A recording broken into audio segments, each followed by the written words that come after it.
दिल्ली में हुए धमाके के बाद भारत और पाकिस्तान के बीच तनाव तेजी से बढ़ गया है। शुक्रवार शाम हुए इस धमाके में शुरुआती रिपोर्टों के अनुसार 11 लोगों की मौत की खबर आई थी। हालांकि बाद में गृह मंत्री अमित शाह ने कहा कि अब तक 8 लोगों की मौत की पुष्टि हुई है। कुछ घंटे बाद अस्पताल से जारी सूची में 9 लोगों की मौत की जानकारी दी गई। धमाका लाल किला मेट्रो स्टेशन के पास हुआ था, जिससे पूरे इलाके में अफरा तफरी मच गई। दिल्ली पुलिस, एनएसजी और एनआईए की टीमें मौके पर पहुंची और जांच शुरू कर दी। घटना के बाद राजधानी और देश भर में कई प्रमुख शहरों में सुरक्षा बढ़ा दी गई है।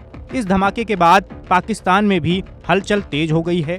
पाकिस्तान की सरकार और सेना ने इसे लेकर आपात बैठकें की हैं। रिपोर्टों के अनुसार पाकिस्तानी प्रधानमंत्री शहबाज शरीफ ने देर रात अपने राष्ट्रीय सुरक्षा सलाहकार और डीजीआईएसआई के साथ एक लंबी बैठक की है। इसके अलावा पाकिस्तान की तीनों सेनाओं के प्रमुखों ने मिलकर एक इमरजेंसी मीटिंग बुलाई, जिसमें भारत से लगती सीमा पर सैन्य गतिविधियों को बढ़ाने का निर्णय लिया गया। खबरों के मुताबिक पाकिस्तान ने राजस्थान से सटी सीमा पर वायुसेना की पेट्रोलिंग बढ़ा दी है।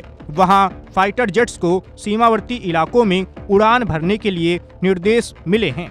ये कदम भारत के लिए एक सीधा संदेश माना जा रहा है कि पाकिस्तान किसी भी स्थिति के लिए तैयार रहना चाहता है। हालांकि भारत की ओर से अभी तक किसी सैन्य प्रतिक्रिया की आधिकारिक जानकारी नहीं दी गई है, लेकिन सूत्रों के अनुसार भारतीय सेना और वायुसेना को सतर्क कर दिया गया है। इस बीच राजस्थान के जैसलमेर और बाड़मेर में भारतीय सेना ने अपने बड़े युद्धाभ्यास ऑपरेशन त्रिशूल को तेज कर दिया है। इस अभ्यास के दौरान पहली बार सीमावर्ती हाईवे पर जगुआर फाइटर जेट को उतारा गया है। बताया जा रहा है कि ये ऑपरेशन सिंदूर के बाद अब तक का सबसे बड़ा सैन्य अभ्यास है। सेना के अधिकारी इसे सामान्य प्रशिक्षण बताते हैं, लेकिन दिल्ली धमाके के बाद अब इसकी टाइमिंग को लेकर सवाल उठ रहे हैं। घटना के बाद अंतर्राष्ट्रीय स्तर पर भी चिंता जताई जा रही है। अमेरिकी दूतावास ने अपने नागरिकों को चेतावनी जारी करते हुए कहा है कि वो दिल्ली के लाल किले और अन्य भीड़ भाड़ वाले इलाकों से दूर रहें और सतर्क रहें। इसके साथ ही ब्रिटेन के विदेश मंत्रालय ने भी अपने नागरिकों के लिए एक एडवाइजरी जारी की है, जिसमें भारत पाकिस्तान सीमा से 10 किलोमीटर के अंदर जम्मू कश्मीर और मणिपुर की यात्रा से बचने की सलाह दी गई है।